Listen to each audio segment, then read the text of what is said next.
Hello, class. Today we want to talk about the constitutional nature of man or of humanity. What is it that how are we made up?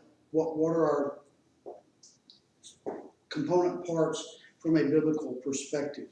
There are three basic views of human constitution. One view is called trichotomism. Trichotomism, I probably ought to write that on the board because it's a big word.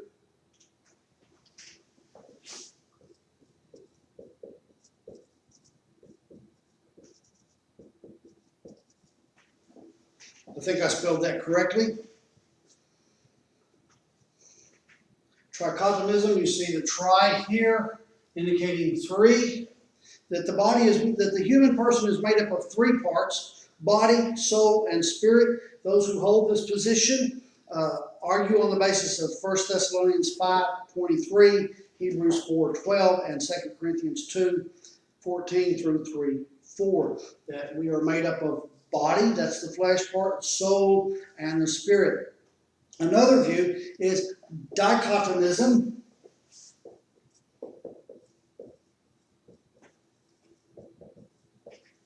And you see the die there, two, that we are made up of body and soul.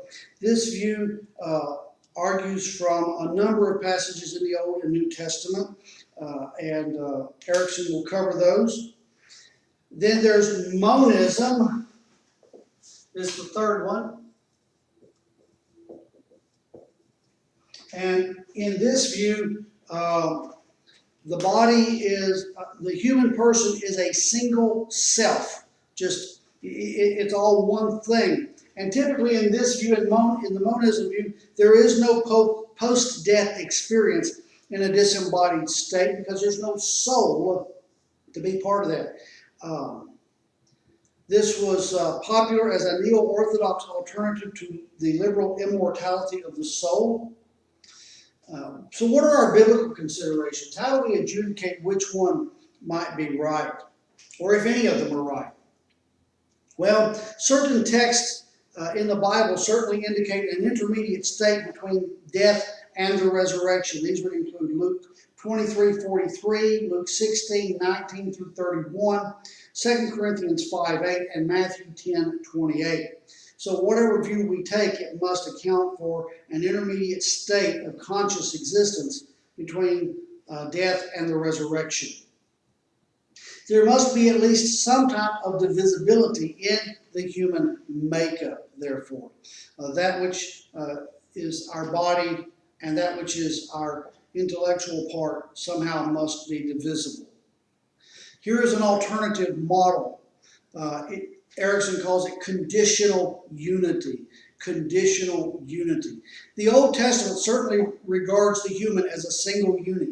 God said through Moses that he breathed into the nostrils of the man and he became a living being, a living nephesh, a living soul. And so the idea here is certainly of a unified being, not divided into parts. And so there's a single unit idea set forth here. The New Testament, however, sets forth body-soul terminology. The intermediate state is not inconsistent with a bodily resurrection. We need to remember that.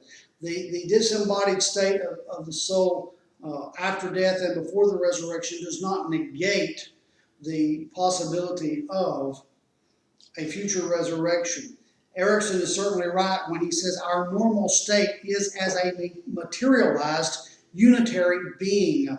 Christ came in the flesh to redeem the whole person. And so our normal state is as a materialized unitary being. The separation of the material and the immaterial then occurs at death. And the resurrection that is yet to come involves the return of the immaterial component to the material body in a glorified and inseparable state. And so there will come a day when the soul will be reunited with the body. Because that's how we're meant to exist. That's how we're meant to live. So what are the implications of a conditional unity? Well, first of all, each person is to be treated as a whole person.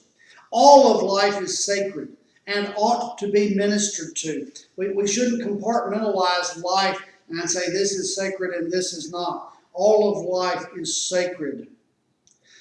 We are reminded that we as individuals are complex beings. We are more than the sum of our parts. The various aspects of our personhood must be cared for and respected. So we need to take care of ourselves physically, spiritually, mentally, emotionally. All of these aspects of our personality, of what makes us uniquely who we are, need to be cared for properly. Religious maturity relates then to the renewal of the whole person in the image of Christ. The goal of our salvation is the restoration of the image of Christ in us. And so religious maturity, spiritual maturity, is not about a list of do's and don'ts. It's about the renewal of the whole person in the image of Christ. And human nature and post-mortem conscious existence are not incompatible. We can certainly hold to the belief that once dead, we continue in a conscious state in an afterlife, either in a place of blessing and peace and rest, or in a place of torture, torment, and punishment. This is certainly consistent with human nature as presented in Scripture.